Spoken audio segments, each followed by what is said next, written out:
great big mess of games we had to deal with towards the end of 2008. And while most of us are still trying to catch up on all the good stuff we missed, a traditionally quiet start to January is about to give way to another blockbuster assault, with the likes of Res Evil 5, Killzone 2 and Street Fighter 4 all lurking on the horizon.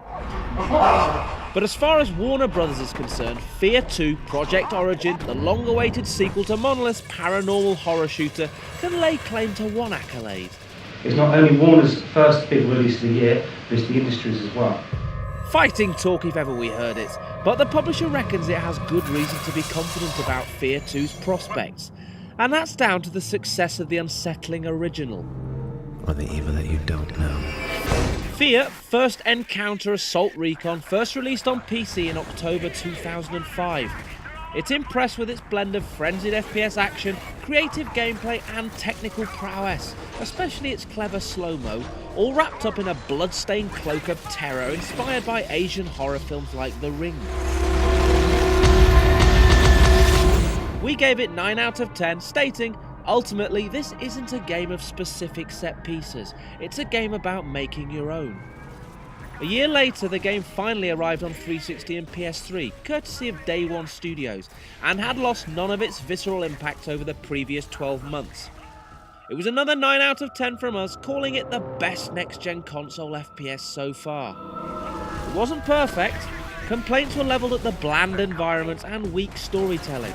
But the fact that it was even mentioned by some in the same breath as Half-Life 2 was testament to Monolith's considerable achievement.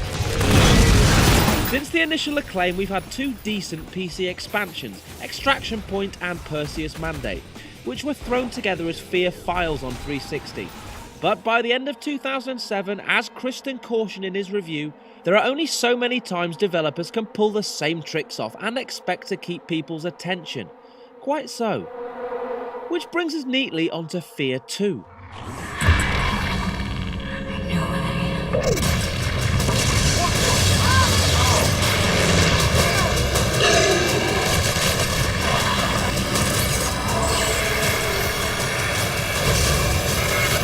While console ports and expansions were farmed out to other studios, Monolith knocked out the grisly Condemned series for Sega. But the true sequel to F.E.A.R. has been a long time in the works, a labour of dark love now just a couple of weeks away from release. But the FPS genre is no longer today what it was when F.E.A.R. emerged. Wherever your tastes and loyalties lie, the likes of Halo 3, BioShock, and Call of Duty 4 have raised the bar again and again, and F.E.A.R.'s big idea, slow-mo action, has become an off-the-peg feature rolled out all over the place from Stranglehold to Time Shift. First-person shooters have evolved, has F.E.A.R.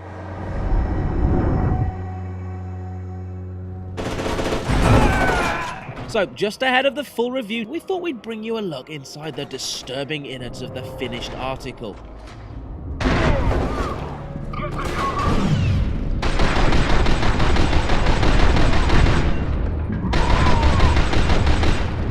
Your adventure begins half an hour before the cataclysmic climax of the original.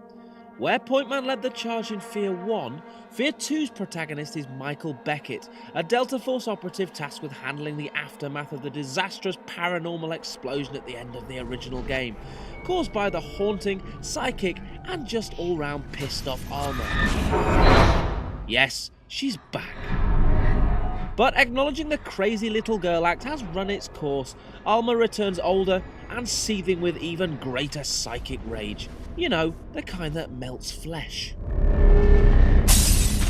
The frame of reference has also been widened. While Asian horror flicks remain the core inspiration, Monolith has cited the over-the-top, up-the-walls and everywhere else gore of the Saw movies as another touchstone. Did we mention gore? You hear her? She's crying.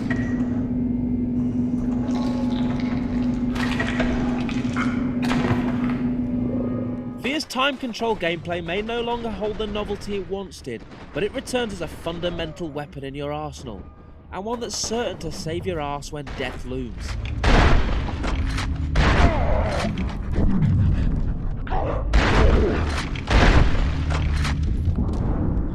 So far, so F.E.A.R.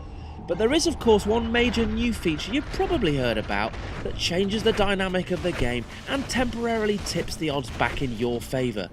Let's take a walk in the EPA suit. The criticism of dull environments looks to have been digested by the team, with better detail and imagination evident in the design process, just as you'd expect. The storyline, however, relies heavily on the collection of intel to advance the narrative, and that might not be to the taste of some who favour a more visual, cinematic style of storytelling. Damn it, they're swarming the area. I have to move. I can't stay here. Keep heading for the rendezvous. We'll link up there. But the biggest, if you'll forgive us, fear of all is whether the experience has evolved sufficiently to deliver another standout, unforgettable game. Besides, with the stunning Killzone 2 just around the corner, more of the same was never going to do. Competition is competition. Competition is a good thing, and at the end of the day, that just means that your level of quality thresholds have to be there. Simple as that. F.E.A.R 2 Project Origin is due out appropriately enough on Friday the 13th of February. We'll give you the full Eurogamer verdict soon. Ready or not, Alma's coming for you.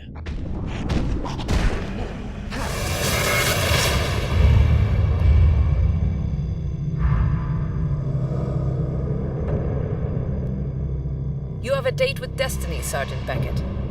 Let's not keep her waiting.